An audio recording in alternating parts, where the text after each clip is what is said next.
प्रियंका चोपड़ा ने खुद एक इंटरव्यू में इस बात को माना है कि वो लालची हैं और इसी लालच के चलते उन्होंने मैरी कॉम जैसी फिल्म को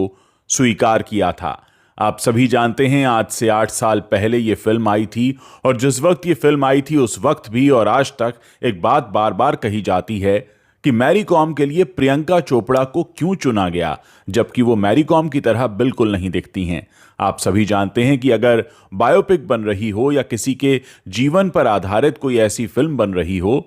जो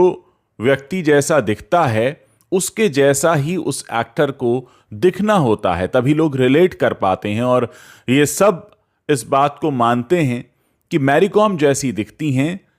उनका प्रियंका चोपड़ा के लुक से कोई दूर दूर तक लेना देना नहीं है। और यह बात उस वक्त भी जोर देकर कही गई थी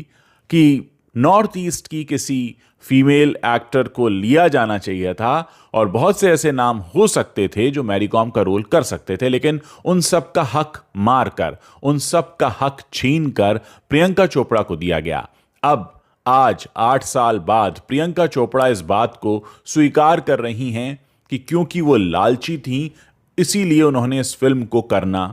सही समझा। प्रियंका के शब्दों में वो कहती हैं, बतौर एक्टर मैं लालची थी कि उनकी कहानी दिखाने का मौका मुझे ही मिले और इसीलिए मैंने उस लालच के चलते इस रोल को एक्सेप्ट कर लिया। साथ ही उन्होंने ये भी माना है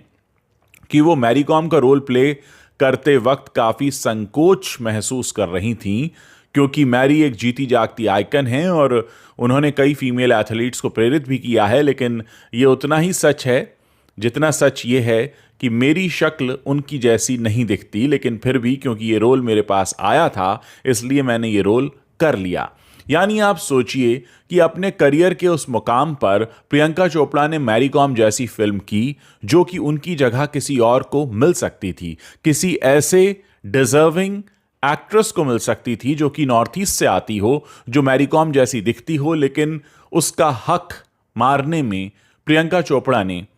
कुछ भी नहीं सोचा। और आज फिल्म के 8 साल बाद अगर वो ये कह भी रही हैं कि उन्हें बड़ा दुख है या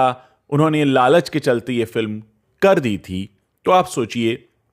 कि इससे क्या फर्क पड़ता है। एक फिल्म रिलीज होकर 8 साल हो चुके हैं, आपका करियर लगभग खत्म होने की कगार पर है, आज आप रिटायरमेंट की तरफ बढ़ रही हैं और आप अगर ये कह दें कि हाँ उस वक्त लालच था इसलिए कर लिया और मुझे बड़ा दुख है और मुझे नहीं करना चाहिए था, लेकिन जब जरूरत थी, जब मौका था, जब आप कर सकते थे, उस वक्त आपने किस तरह से बिहेव किया, किस तरह से रिस्पॉन्ड किया? क्या आपने वो बड़प्पन दिखाया कि ये फिल्म मेरे पास आई है लेकिन मैं इनके जैसी नहीं दिखती हूं? उस वक्त आपने ये फिल्म लालच के चलते कर ली और आप 8 साल बाद इस बात को मान भी लेते हैं, तो क्या इससे फर्क पड़ता है? और इस बात की क्या गारंटी है कि आज जो आपके पास काम आ रहा है वो आप किसी लालचवश नहीं कर रहे हैं? इससे व्यक्ति की फितरत भी पता चलती है, अप्रोच भी पता चलती है और जिंदगी के प्रति नजरिया भी पता चलता है। मैं चाहता हूं कि प्रियंका चोपड़ा के इस बयान पर कि उन्होंने लालच की वजह से यह फिल्म कर ली थी, आप लोग क्या सोचते हैं? आज हमारी युवा पीढ़ी ऐसे लोगों को अपना आइकन मानती है, ऐसे लोगों को फॉलो करती है, इनके जैसा बनना चाहती है। और एक सच ये भी है कि ये लोग भी लालचवश ऐसे काम करते हैं, यानी सफलता के इतने ऊंचे पायदान पर पहुंच जाने के बाद भी आपको लालच ऐसा नहीं हो पाता कि आप लालच से दूर रह पाएं, तो वाकई ये चिंता की बात है। और मैं चाहता हूं कि आप लोग इस बारे में अपनी राय रखें, विचार रखें, ताकि हम समझ सकें कि इस तरह के लोग जब लालचवश इस तरह के काम करते हैं तो समाज के सामने किस तरह का एग्जाम्पल सेट होता है।